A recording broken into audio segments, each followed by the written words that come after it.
All right, well, thank you everybody for logging in and joining us today. My name is Patrick Schneeman. I'm a financial advisor over at Boulay Financial Advisors based in Minneapolis, Minnesota. I have the privilege today to introduce Cozy Wittman, who works at College Inside Track. And she really has an expertise in helping families navigate and really maximize their opportunity with the college planning and process for determining their best approach for their child in high school and making sure they have a wonderful college experience over the next four or so years of their lives. A couple housekeeping items that I just wanted to mention. Again, this presentation is being recorded today. And so if you would like to have a copy of this presentation for later viewing, we could provide that to you at a later date. And also, I just wanted to make sure that everybody knew, if you have a question during this presentation today, please use the Q&A box down below, and we'll be pausing periodically throughout the presentation to hopefully answer a few of those questions for you. So please go ahead and utilize that tool as best you can. And as I said, I work for Boulay Financial Advisors, and we really work closely with our clients on helping them develop an overall financial planning experience. We could, some people call it holistic planning, but our process is really tailored towards not just focusing on one aspect of someone's financial life, but looking at all of the areas that matter to them to build a successful financial future. Our tagline is helping you get there, and we really do believe in a holistic planning approach. And what you're seeing on the screen right now is the general process that we follow. We call it our Wealth Nav experience with our clients to help build a plan and make sure it follows through to eventually achieving all of their goals. So with Cozy, on those lines, we were looking to partner with a group to help our clients manage the college application process. And really, there's the emotional and there's the financial areas that go into choosing a college and how do you fund it and what's the best for their child.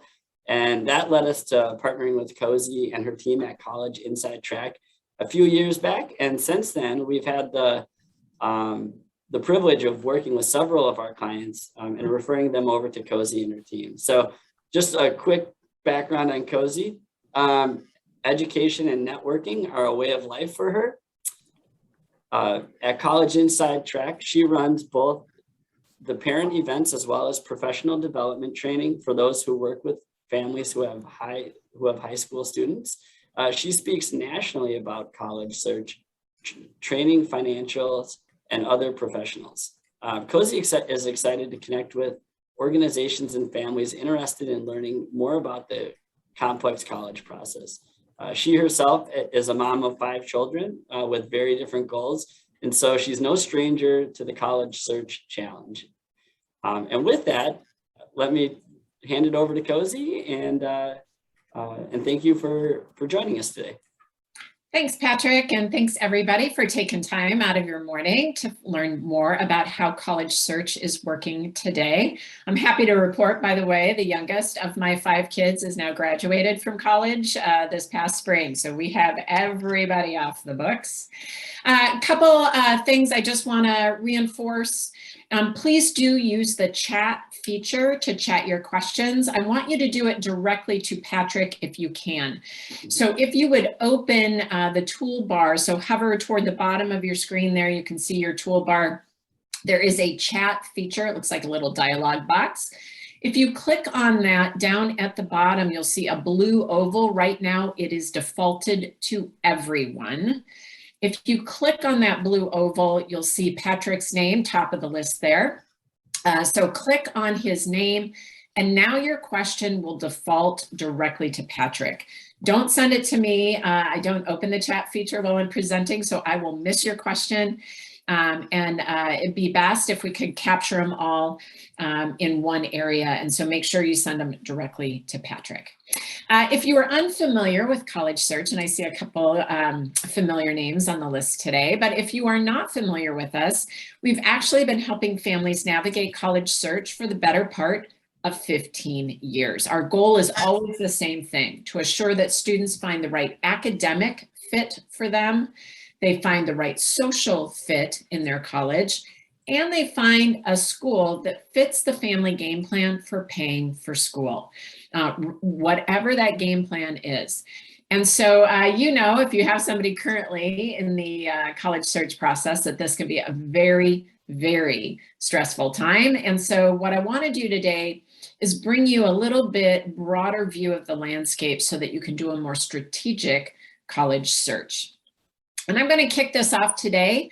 I always think about college search a little like working on cars. And I think about it that way, probably because my husband's a car guy and he's restoring a 77 Toyota Land Cruiser.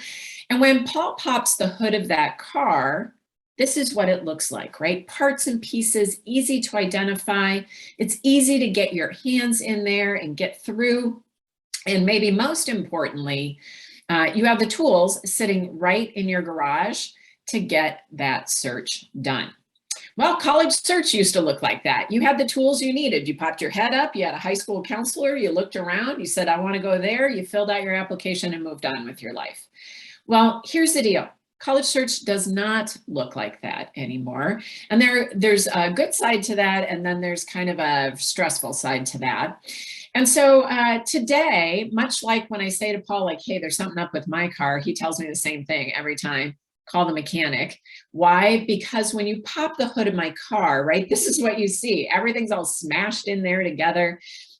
Everything kind of looks the same. There are a whole bunch more wires than there used to be. And maybe most importantly, Paul no longer has the tools sitting in our garage, not the least of which is that diagnostic computer to figure out what on earth is going on with my car. And so today, college search looks a little bit like that, right? The lack of transparency in the acceptance process and the lack of the transparency in the pricing process means that families often don't have the tools they need to do that strategic college search for their students. All right, we're gonna start today with a quiz. We'll see how smart you are.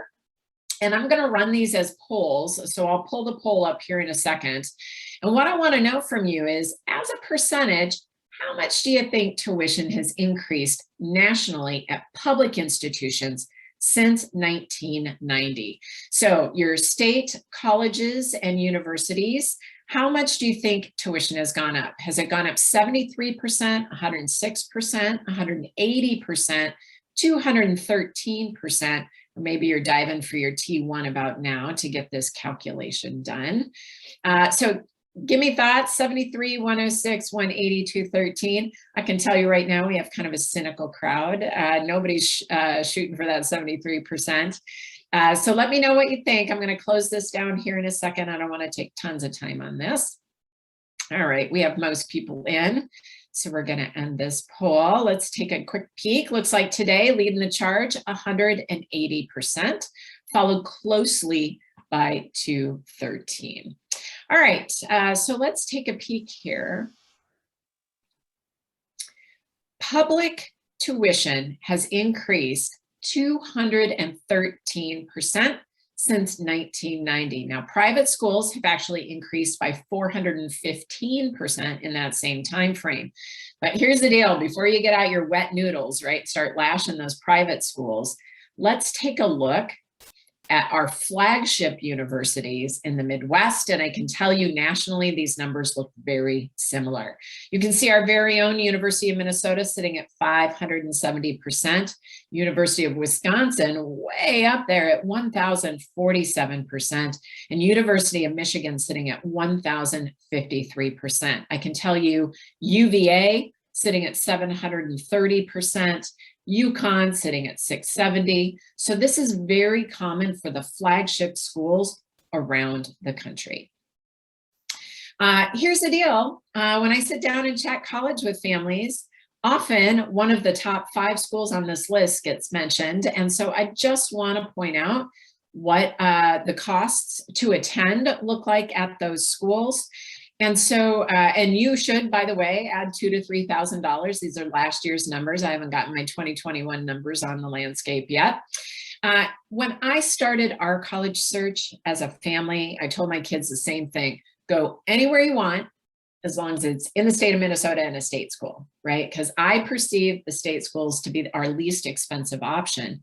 But I want to point out down at the bottom, those bottom 3 schools are public institutions, right? These are public universities. These are the flagship schools in their states.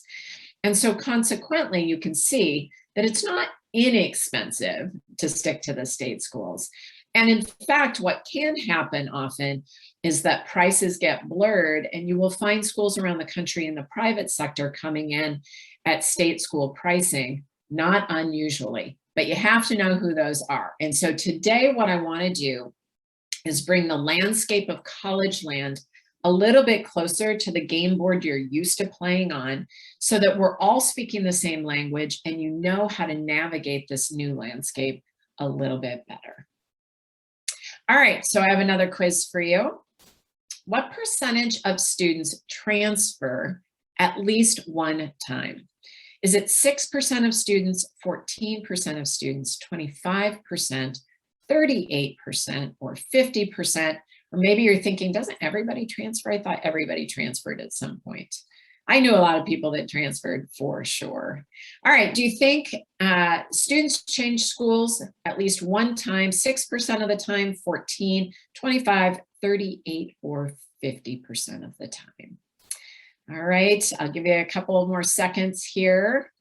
Jump in and let me know what you think. We have about 83% in. Anybody else want to get in? Otherwise, I'm going, and gone. All right, let's take a peek here today. Looks like everyone thinks about 25%, followed closely by 38. Let's see what the actual number is. The national transfer rate today sits at 38%. Why does this matter? Here's why this matters.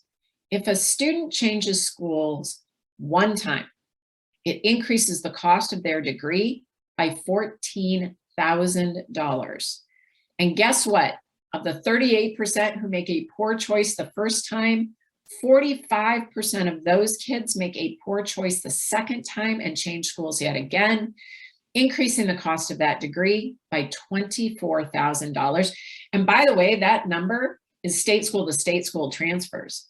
That does not even bring into the mix a private school. And it actually doesn't matter, by the way, whether they're leaving a private school or whether they're headed off to a private school in that change. Those numbers go up from there. So it's so important today to make sure that your family really chooses a right fit school for their student. Have them going off to school, hanging out, enjoying the time that you want, getting that degree, but getting out in that normal 4-year timeline. All right, so I'm going to take a quick pause. Patrick, do we have any questions so far? Not yet, but this is this is great. Yeah, it's always food for thought, that first section. So don't hesitate, drop your questions into the chat if you like, and don't be shy. If you have the question, likely someone else is asking it too. They just didn't drop it in. So feel free. All right, so let's move on then to talk about the kinds of aid available to families who have kids going off to college. There are 2 kinds of aid, and the first thing that I want to talk about is the definition of financial aid, because I get the opportunity to sit down with a lot of families, and often I get the hand waft, right? We're not going to get any financial aid. And what people really mean when they say that is they are not getting any need-based aid. However, when colleges refer to financial aid, they are not just talking about need-based aid. They are also including merit-based aid.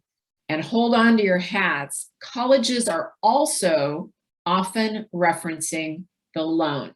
So when they talk about financial aid, colleges would define that by need-based aid, merit-based aid, and loans. And I don't know about you guys, but I don't think about loans as aid, right? Because that's money you have to give back with interest. So just be clear that when you say financial aid, you are likely not referring to the same thing. Well, you guys are because you're smarter now, but just know when the colleges are referring to financial aid, they are not just talking about need. We're going to kick this off talking about need-based aid because everybody wants to understand it better, but we're going to spend a lot of time on merit-based aid. And it's important to know that this is scholarship money that comes from the college. So there are two forms that your family might fill out to determine if you have need. Most of you have heard of the first one. It's called the FAFSA. The second, you may or may not be asked to fill out. It depends on the school. It is called the CSS Profile. And in fact, some schools actually use another form. Some use their own forms. And so it could be that you find yourself filling out 3 forms for a college for financial aid. These forms kick out a number that the school will reference as the expected family contribution, or your EFC. Here's the first thing you need to know about your expected family contribution. It is not what you will pay for college. I think it's super important that you know that. It is not what you will pay. It is merely part of the formula that determines need. And today that number is roughly 47% of your adjusted gross income. And I don't know about you guys, but I could not send half of my income off with my student when the first student went off to college. So for most people, this is an eyeball popping number. So what factors play into the expected family contribution? Well, your income and assets as the parent, the number of students you have in college today impacts that number, and the students' income and assets as well. So that brings me to my first tip. Don't assume you're not going to be need-based. Instead, run the numbers. Understand your potential to be need-based or not. And then if you have that opportunity at some schools, because yes, you could be need-based at St. Thomas and not need-based at the University of Minnesota. It is school specific and the schools decide. But if you have that potential, it's important to understand that assets sitting in your student's name actually pull money away from the student.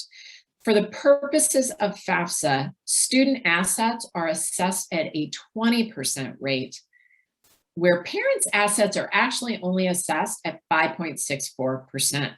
So your money goes 4 times further if it sits in your name than if it sits in your students' names.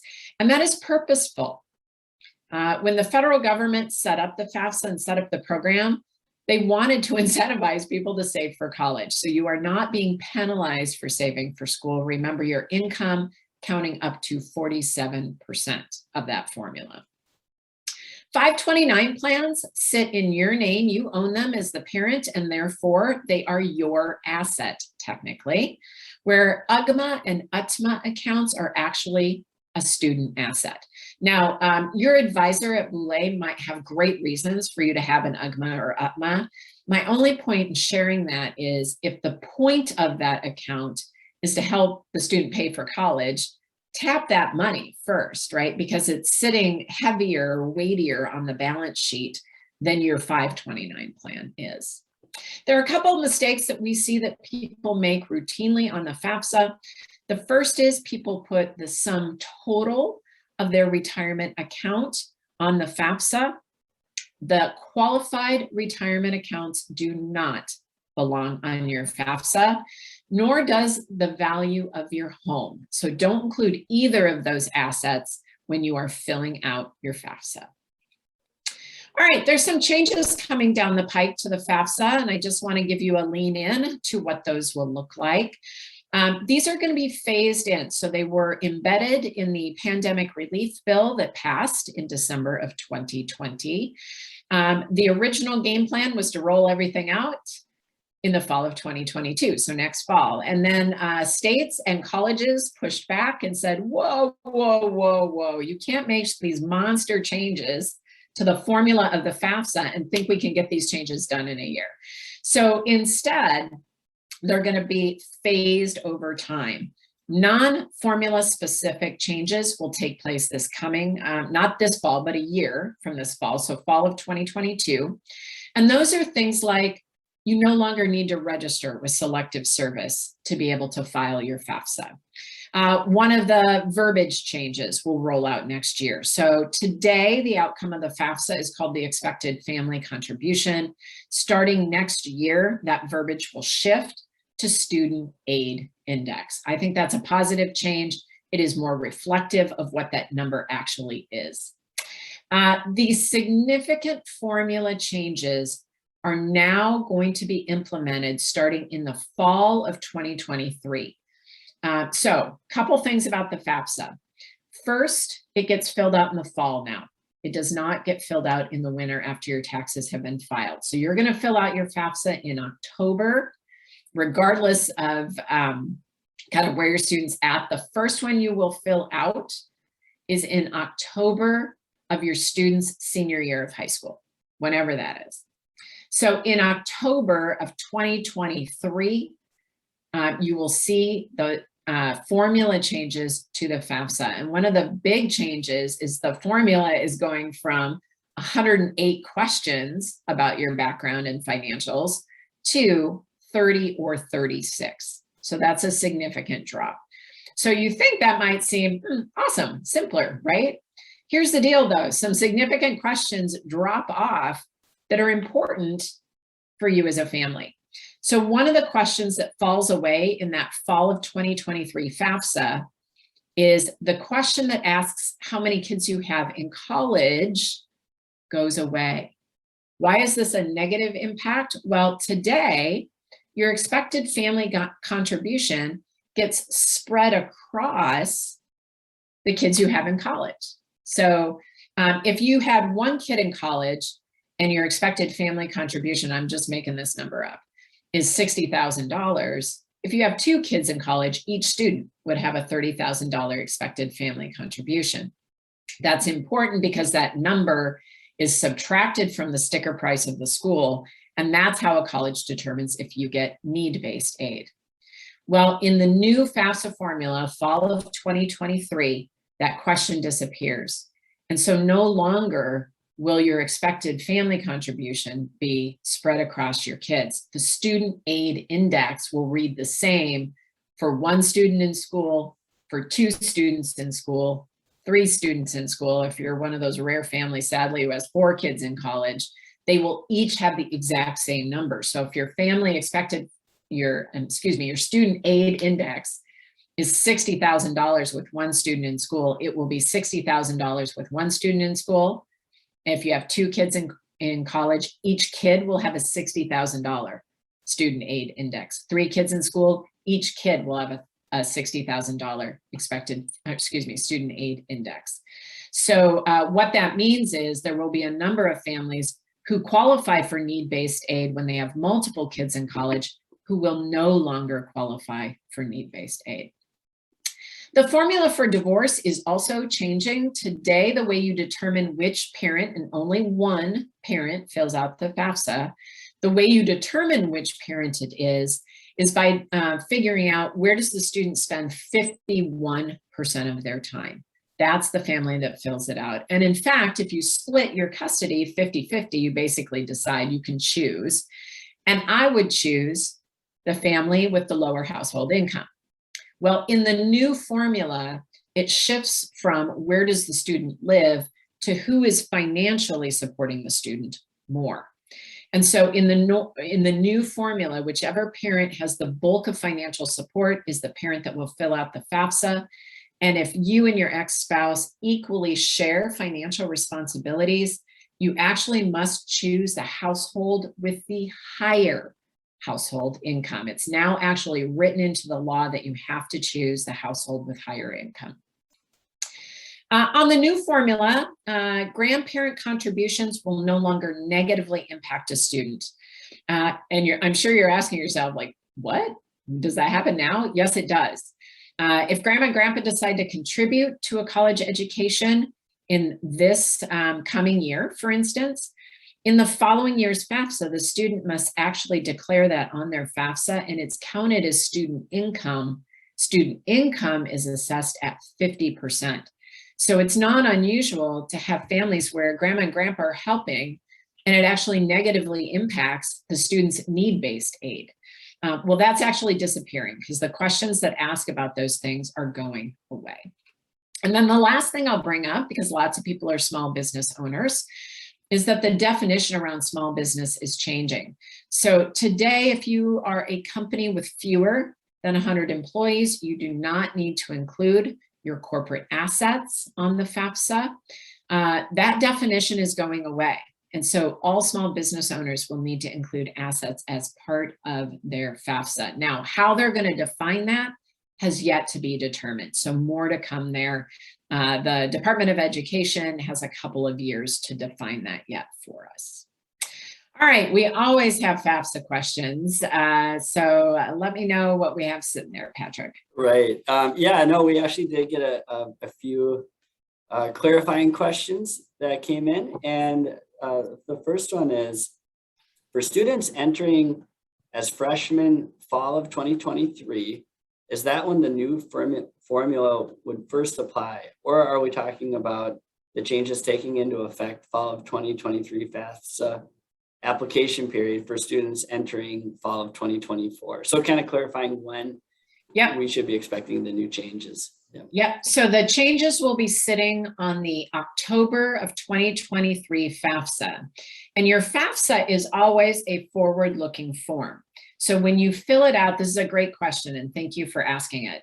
When you fill it out in October, and I'm going to go back to my slide here, because it's sitting down here at the bottom. When you fill it out in the fall of 2023, that FAFSA is going to determine your financial award, or help determine your financial award for the following school year. So when you fill it out as a parent of a senior in high school, that 2023 FAFSA is going to determine their freshman year financials.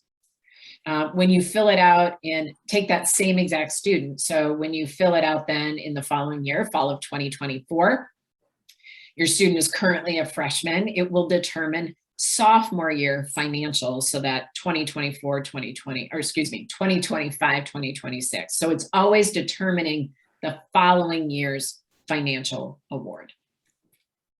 Great. And then if you have time, just a couple of the quick questions. So I believe you answered this. Well, actually, our student retirement accounts counted as an asset was one of the questions. Yep, great question.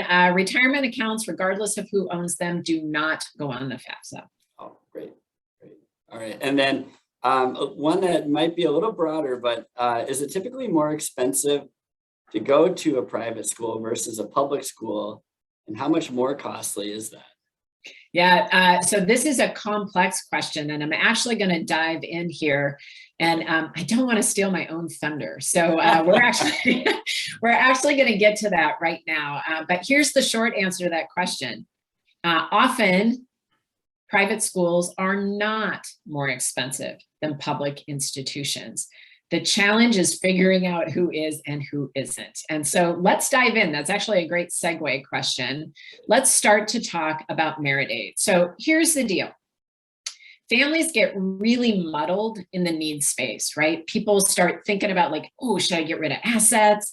Hey, what if we transition money into this? Or what if we sell off all this? I had somebody call me the other day because they had gotten advice to get rid of their 529 plan and put it into cash value life insurance. No, that's a terrible idea. Don't do that, right? Unless your advisor has other reasons they're having you do that. But don't do it for the purposes of college. So here's the deal. All of that maneuvering almost never garners you need-based aid. You do a lot of jumping through hoops to basically accomplish nothing. Here's the deal. Merit aid is your new direction, right? So when we work with families, one of the very first things we do out of the box is figure out, are they going to be need-based or not? And if the answer to that question is no, then we just set it aside and we start looking for schools that will gift the way the family needs the gifting done to be able to afford college, right? So everybody should be creating a budget. We're going to talk about this here in a few slides. But merit-based aid is based on your student, right? So your family can make $10 million a year and still get merit-based scholarships. Merit, this is where you have to put your business hats back on. Merit is about all things cool about your kid and how those things help the college with the things the college cares about.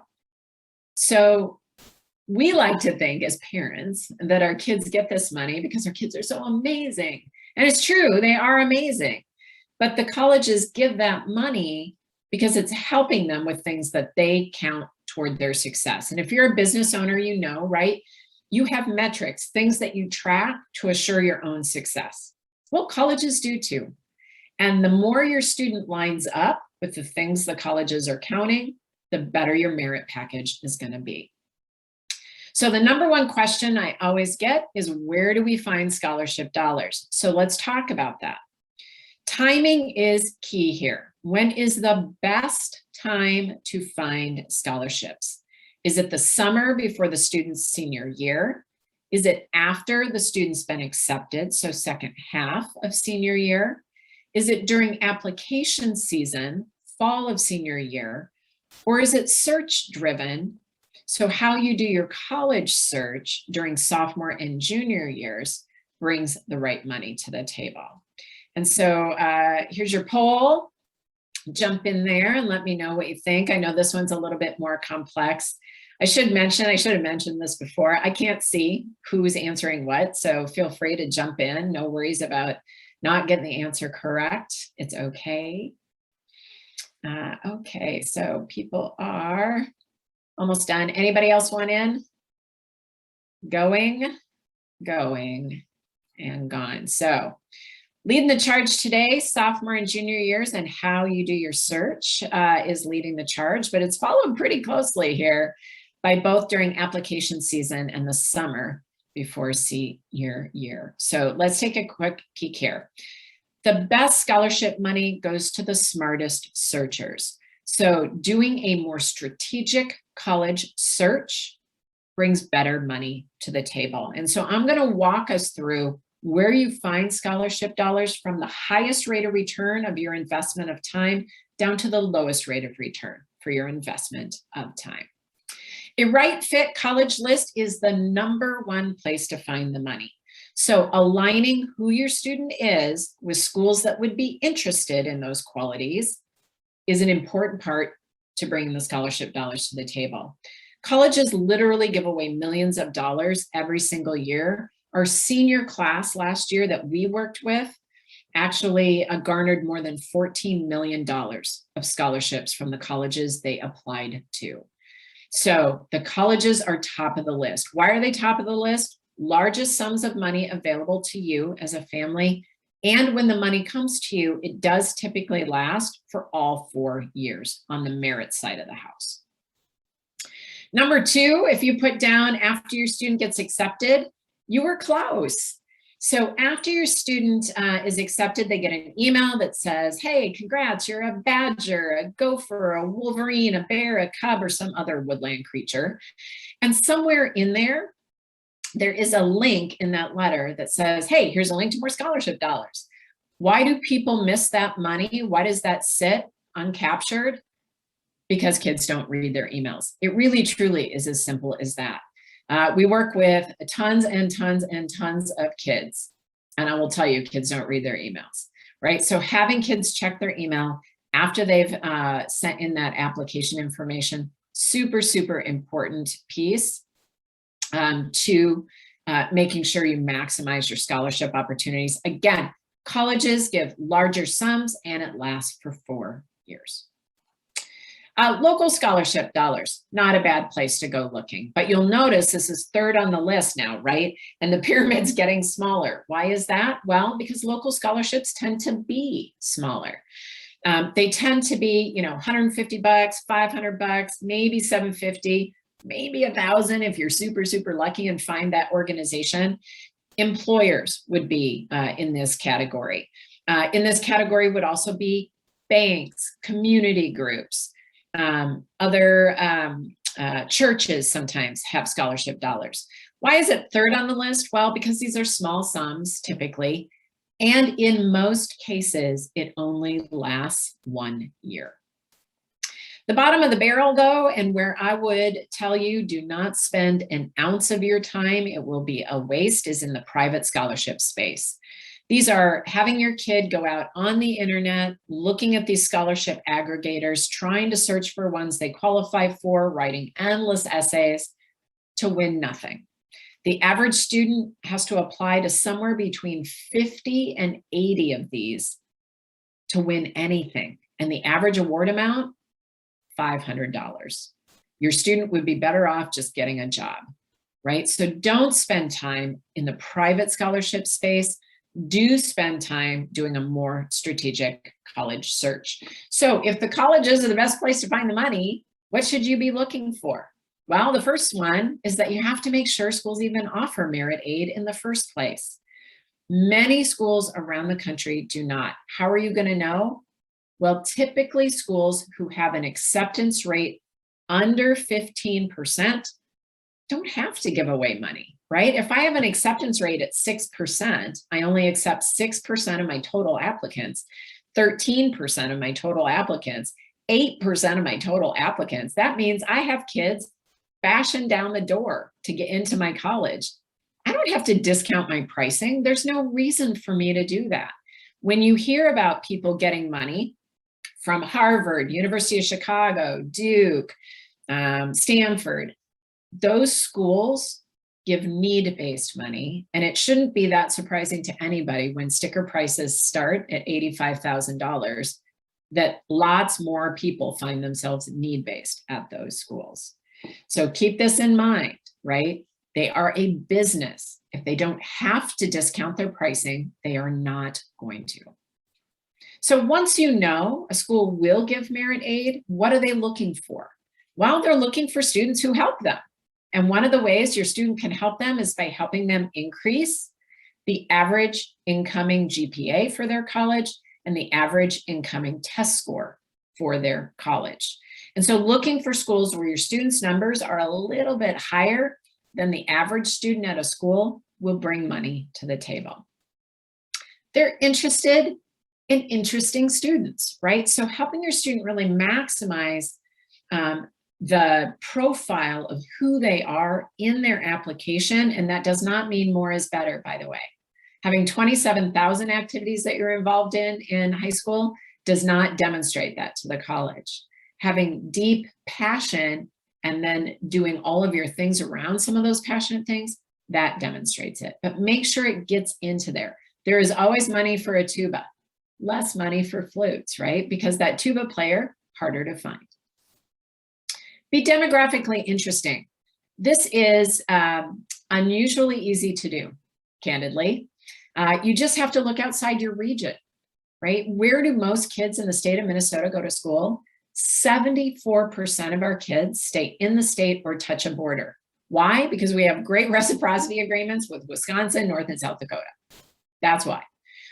So you are way interesting if you will step over the state of Wisconsin and start looking a little further afield. Interestingly, right, this misnomer that leaving your state will always make it more expensive, the Cozy Wittman theory, by the way, that's where I started, right? I told you, in the state of Minnesota, in a state school, I was automatically cutting us off from great merit aid and some of the best givers, by the way. And so don't be afraid to look outside your region. So I'm going to walk you through how schools give away money. The categories on this recipe card, very, very common.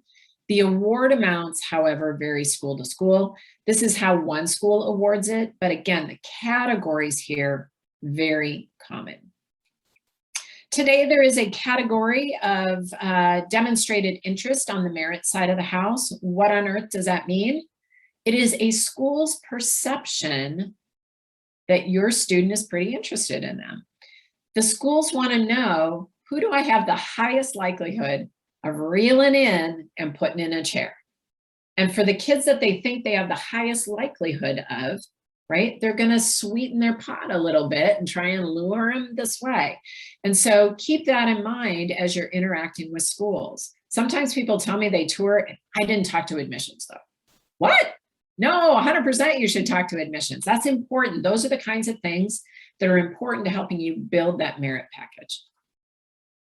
If you live out of state, look at this. Again, don't think that this is always going to be more expensive. At this school, depending on how rare a student you are for them, between $2,000 and $15,000. For every A on the student's transcripts, they literally add up every A multiplied by 62. For every rigorous class they take, AP, IB, PSEO, college and the schools, any dual credit, they add them up, multiply by 400. A really well-written letter of recommendation is worth 1,800, so don't wait till the last minute to ask for it. And every point above this school's average test score that your student's score is, 425 per point for the ACT and 425 per 10 points on the SAT. This school was test optional starting 5 years ago. So they are still using the test score for scholarship dollars, even if they are not using it for acceptance purposes. Just for filling out that FAFSA form, they are giving you $1,800, and this school is a CSS Profile school. They are giving $2,500 for that. So if you're that family that's like, we're not going to get any need-based aid, I'm not going to fill out that dumb FAFSA, you are actually walking away at this school from $4,300, not once, not twice, but for 4 years. So I don't know about your time, my time totally worth 17 grand. All right, and for a really well-written essay, up to $8,500. The essay is no longer a throwaway part of this process. We spend a lot of time with the families that we work with on the students' essays because they are a meaningful part today of the scholarship space. All right, we're going to chat about COVID, and then I'm going to stop and take your questions. So I want you to understand how COVID has actually impacted the college landscape. College land was kind of a moving target all last year, and things have kind of settled through. So now let's take a peek at what it looks like this year. So lots of test optional schools. Last year, we saw about 65% of the schools be test optional or test blind. This year, that number is up to 95% of the schools. So here's what I just want to point out. Test optional and test blind are not the same thing. The UC schools in California went test blind. They don't want to see your test score. Test optional schools, on the other hand, give you the option of sending it in, and it might become part of the factor for deciding, or it might not. It might take a student maybe who has a little bit lower average GPA, but had a really good test score and push them over the edge for the school. So I just want you to know that even if the school says they are test optional for acceptance, sometimes they use it as a mitigating factor, and sometimes they also use it for scholarship dollars. Touring has been so tricky, and we thought this fall was going to be a little bit closer to normal, and it's turning out it's just a mix, right? So you have to check in with your school to see, are they allowing underclassmen on campus? Some schools are only allowing seniors, some aren't allowing anybody from the outside, and some are allowing everybody. But here's what you'll find at a lot of schools: the dates for touring are pushed way out. So get some planning done now about when you might like to tour, because they are typically doing smaller groups and they only have so many kids who can do those, that backward walk and talk and tour guide. They only have so many of those kids. So make a plan and don't assume that you can just drop them a line and go see them next week, because you probably will not be able to do that. Secondary factors are now playing a much stronger role. So things like demonstrated interest, the rigor level of the student's curriculum. So in those test blind schools, they are certainly looking at rigor. They're also looking at your essay. So now it is really truly a multi-factor process around accepting students. And so it's not enough for your student to just be smart. right? They really do have to have multiple parts of this puzzle in place to increase their likelihood of acceptance and certainly increase likelihood of scholarship dollars.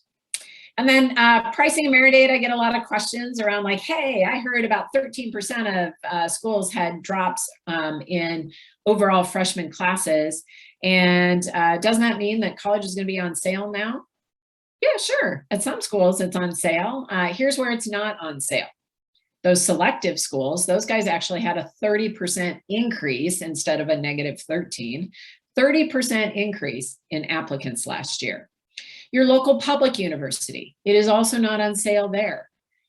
They saw serious revenue hits last year, and so consequently, their merit packages have often gotten smaller, not bigger. And certainly there are schools out there. The trick is just figuring out who that is. And it's kind of everybody else potentially. So it's important to start to put the pieces of the puzzle together. And that's why starting in sophomore, junior year is so important, because there are so many pieces today to pulling together a student that schools recognize and want to bring money to the table for. And if you are thinking about some of those more selective schools because you don't care about the merit maybe so much, maybe you've saved well and can cash flow college. If you're one of those families, it's so important to start early, because those schools want so many more things on the table for your student to be a viable candidate. And just FYI, if you want to understand merit aid or how to think about that better, I am certainly happy to sit down with you one-on-one. We're going to offer an opportunity. Patrick's going to push out a link for a Google form you can use to get a free consultation. Happy to sit down with your family. All right, before we jump into the budgeting and strategy areas, let's see what questions we have. Great, thanks, Cozy. Yeah, I'll send that link in just a minute here after the questions. We did get a few regarding what you were just talking about with the application process, and to reverse what your example of having a slightly lower GPA with good test scores. Someone asked, with a high GPA and lower ACT, should they consider submitting the ACT with the application? If not, when do you start using it on the aid side? Yeah, so if your student has an ACT score that is bordering the school's average, right? So maybe maybe a school's average is 26 to 31, and your student has a 24, I would 100% send it, right? So only at which, I was talking to a family the other day, their student had a 4.2 GPA. She had taken the ACT a couple of times, 21 was her top score. She has severe test anxiety. That would not be a score we would submit, because the schools that she was looking at with her 4.2 GPA would not be interested in her 21. So if they were test optional, we would suggest she leave that off. So you have to kind of balance it with what the school's average incoming is. Great. Another quick question. How many years backwards does FAFSA look? Is it just 1 year of taxes or more? Yeah, good question. So they are always using your last full tax year. So if you are filling out the FAFSA this fall for your senior, they are using the 2020 tax year.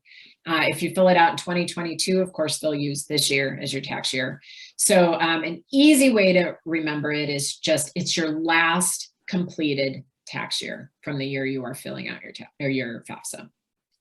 Great, great. Oh, and then I just got an interesting question come through that I don't know if you can answer or not, but it says, any tips, insights for financing for students looking to go to college overseas?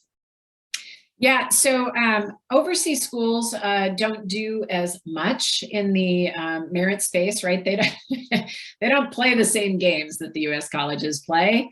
They also don't care about, most of them, don't care about the same things that US colleges care about. Most overseas schools are interested in two things, your test score and your GPA. They don't want to know about your volunteering. They want to know about your COVID business. They just want to see your numbers, and typically their price is their price. So in general, when people are looking at overseas schools, it is often because they feel like, oh, those will be a lot less expensive.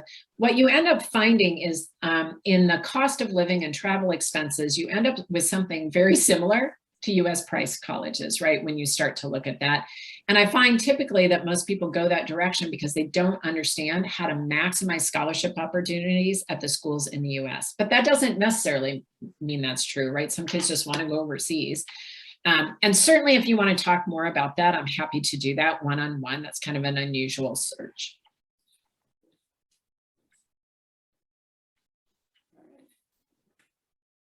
Anything else? Should we go ahead, move on? I think, yeah, let's keep moving forward.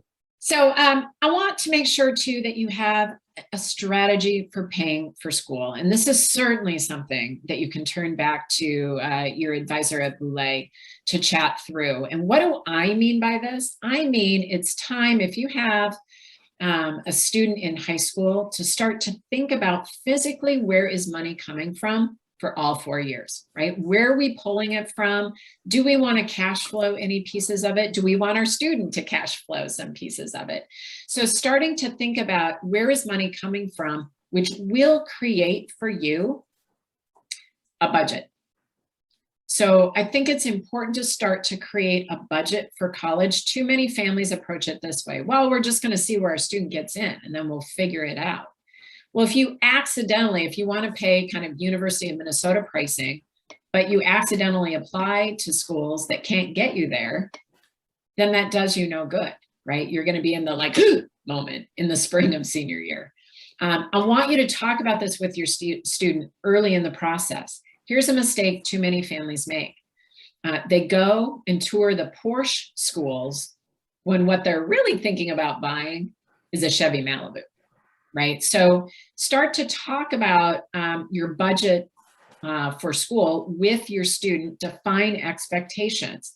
What do you plan to bring to the table as a parent, if anything? What do you expect your student to bring to the table, if anything? And if you want to talk in more depth about this in your particular scenario, I'm happy to do that. Go ahead and take advantage of that family consultation. But this is a great conversation to have with your Boulay financial advisor as well. And my fourth tip for you, attack your search like the business decision it is. I have brought this up multiple times. I want you to really think all the way through this so your family is not one of the 38%. One, think about aligning your schools with how your student learns. Too often we think about colleges as monoliths. They are not. They do not all teach the same way. They are not all like lecture-based, final at the end of semester. Some schools are experiential learning schools. Some schools, you are in a co-op program where you're learning while you're actually working in a role. Some schools do block scheduling. So if your student isn't particularly good at balancing 15 balls at once, a block scheduled school might be a good alternative for them. So there are lots and lots and lots, right? There are performing arts colleges, there are art and design colleges, there are engineering specific and STEM-based colleges. There are all different kinds of programs.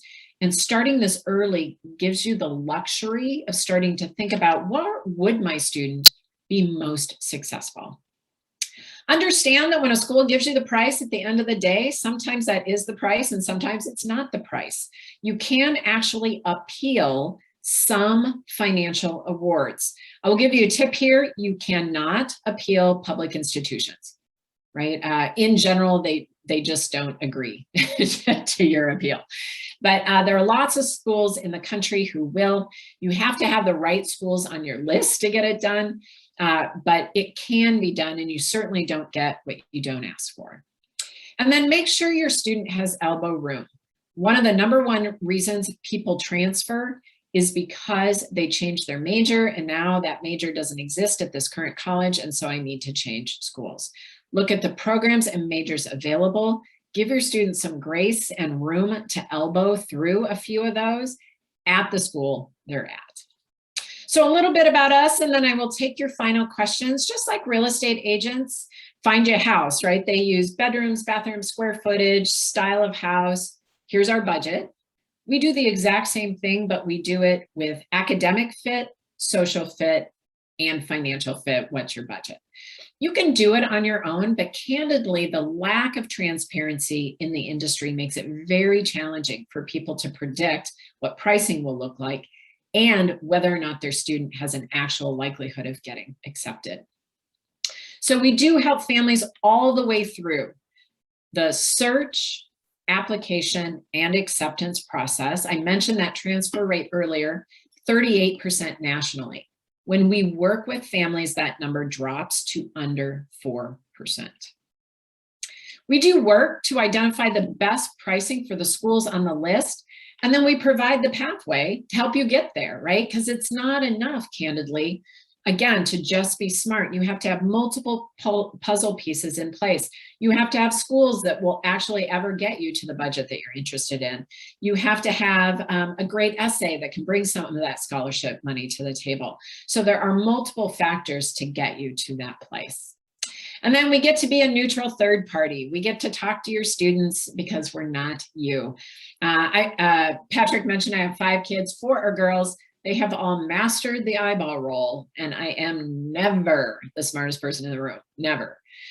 We get to have those conversations that you'd like to have. I talked to a family the other day, the student's entire list was made up of stretch schools, and they were trying to tell the student, like, you have to have a probable school on there somewhere. We want you to go someplace for sure. And we're able to actually have those conversations. So here's the coolest thing I want to be able to do for you. I have done it for many Boulay families. We do free consultations. I do these all the time. The tips I gave were great tips. They don't fit every single family. And so happy to sit down and get your questions answered. You're going to include your student, and we're going to sit down for an hour. We'll talk about your goals and maybe where you sit in the, like, we don't know even how to start this. I don't know how to have goals in this area. I'll give you some questions to start to answer for yourselves as a family and suggest some strategies that you can use. I can also give you a rough of the outcome of your FAFSA so you'll understand.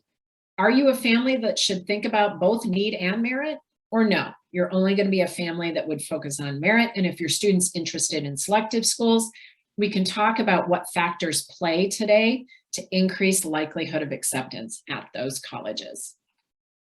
So a little bit of housekeeping. I'm sure Patrick pushed that form out already in the chat. Thank you, Patrick, for doing that. If you have a sophomore or junior, take advantage of that hour consultation. I'm happy to sit down and chat college with you.